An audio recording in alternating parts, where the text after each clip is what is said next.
নমস্কার, মা ছোটো মার হিসেলে সবাইকে আবারও অনেক ওয়েলকাম। কেমন আছেন সবাই? আশা করছি সবাই ভালো আছেন, আমিও ভালো আছি। কি দেখছেন, এটা আমি কি খাচ্ছি? এই মুচমুচে পটেটো বলগুলো আর এই পটেটো ফিঙ্গারগুলো এত ভালো হয়েছিল কি আর বলবো। তাহলে চলুন শুরু করা যাক রেসিপিটা। ভিডিওটি শেষ পর্যন্ত দেখতে থাকুন। সবার প্রথমে কিন্তু আলুগুলোকে আমি প্রেসার কুকারে সেদ্ধ করে নেব। দুটো সিটি দিয়েছিলাম, দুটো সিটিতেই কিন্তু আলুগুলো সেদ্ধ হয়ে গেছিলো। আলুটা সেদ্ধ করতে বসিয়ে দিয়ে চলুন বাকি জিনিসগুলো কিন্তু গুছিয়ে নিই। এখানে আমি গ্যাসটা অন করে দিয়ে প্রেসার কুকারটা বসিয়ে দিচ্ছি আলুটা সেদ্ধ হওয়ার জন্য। একটা সয়াবিনের প্যাকেট আমি অনলাইনে অর্ডার করেছিলাম, সেটা এসেছিলো, তো আমি আনবক্সিং করে নিচ্ছি। দেখি সয়াবিনটা কেমন এসেছে। আর হ্যাঁ, আজকের রেসিপিতে কিন্তু এই সয়াবিনটাও দরকার, সেই জন্যই আমি প্যাকেটটা খুলে নিচ্ছি আর কি। এবার সয়াবিনটা মিক্সার গ্রাইন্ডারে পাউডার করে নিন, এটা কিন্তু পরে কাজে লাগবে। চেষ্টা করবেন যাতে একেবারে গুঁড়ো না হয়ে যায়। আমারটা অনেকটাই গুঁড়ো গুঁড়ো হয়ে গেছিলো, কিন্তু কোনো ব্যাপার না, আপনারাও চেষ্টা করবেন যাতে একেবারে গুঁড়ো না হয়ে যায়। এবার আমি কেটে নিচ্ছি ধনেপাতা। ধনেপাতা কেটে নেওয়ার পরে আমি কেটে নেব পেঁয়াজ। এখানে আমি ধনেপাতা কাটার পরে যেন 1 চামচ হয় সেই হিসেবে কিন্তু ধনেপাতা নিয়েছি। আর নিয়েছি একটা পেঁয়াজ। পেঁয়াজটা কেটে নিয়ে রসুনের খোসা ছাড়িয়ে নিন, রসুনটাও কিন্তু লাগবে। রসুনের খোসা ছাড়িয়ে নিয়ে আমি এরকম করে কেটে নিচ্ছি। এরপরে নিয়েছি শুকনো লঙ্কা। শুকনো লঙ্কাগুলোকেও কিন্তু আমি সেমভাবেই কেটে নেব। এখানে আমি 2টো শুকনো লঙ্কা ব্যবহার করছি, আপনারা যেই হিসেবে ঝাল খান সেই পরিমাণেই ঝাল দেবেন, লঙ্কা দেবেন। এরপরে নিয়ে নিন একটা বাটি, তারপরে এর মধ্যে 2টো ডিম ফাটিয়ে নিন।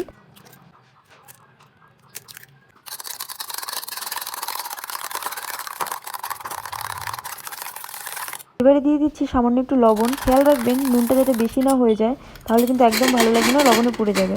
দেখুন আলুটাও সেদ্ধ হয়ে গেছে, 2টো সিটি দিয়ে একটু বন্ধ করে রেখেছিলাম কিছুক্ষণ, তো আলুটা সেদ্ধ হয়ে দেখুন ফেটেও গেছে। এবার আলুটা একটা পাত্রে তুলে নিয়ে একটু ঠান্ডা জল দিয়ে ঠান্ডা করে নিন, তারপরে খোসা ছাড়িয়ে নিন।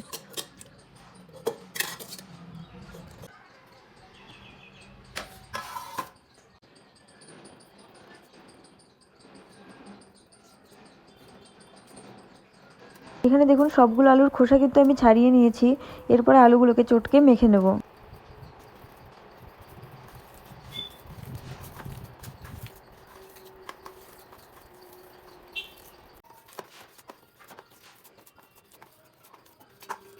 আলুটা দেখুন আমি খুব সুন্দরভাবে মেখে নিয়েছি। এবার এর মধ্যে দিয়ে দিচ্ছি পরিমাণ মতো হলুদ, স্বাদ মতো নুন, ধনেপাতা কুচি, রসুন কুচি, পেঁয়াজ কুচি আর শুকনো লঙ্কা কুচি। এগুলো দিয়েও আবারও ভালোভাবে একটু মিশিয়ে নেব, যাতে সব জায়গায় সব কিছু সমানভাবে মিশে যায়। আলুটা মাখা তো শেষ, এবার চলুন পরের প্রসেস। এবার কিন্তু আমি হাতে একটু নিয়ে নিয়েছি তেল।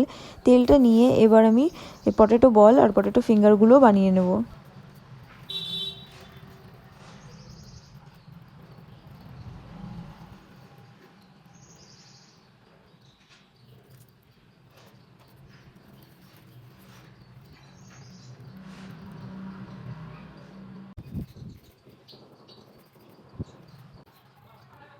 পটেটো বল আর পটেটো ফিঙ্গারও বানিয়ে সাইড করে রেখে দিয়েছি। এরপরে চলুন এর পরের প্রসেস।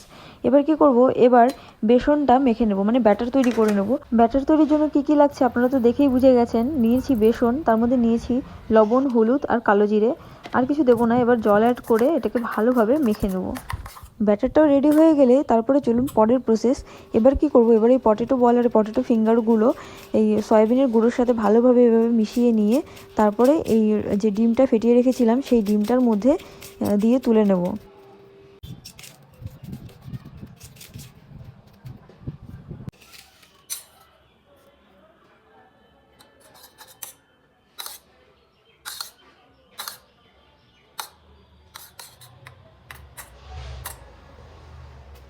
ডিমটার মধ্যে দিয়ে তুলে কিন্তু আমি আবার সেই সয়াবিনের গুঁড়োর মধ্যেই রেখে দিলাম, তাহলে এটা কি হলো, ডবল কোটিং হয়ে গেল সয়াবিনের গুঁড়োর। তার জন্য কিন্তু এই পকোড়াগুলো, মানে এই পটেটো বল আর পটেটো ফিঙ্গারগুলো কিন্তু অনেকটা মুচমুচে হবে। আর আপনারা তো জানেনই যে কোনো ধরনের পকোড়া একটু ক্রিস্পি না হলে একদমই ভালো লাগে না খেতে। তো আমি সেই সয়াবিনের গুঁড়োর মধ্যে আবারও দিয়ে আরেকটা কোটিং করে নিচ্ছি।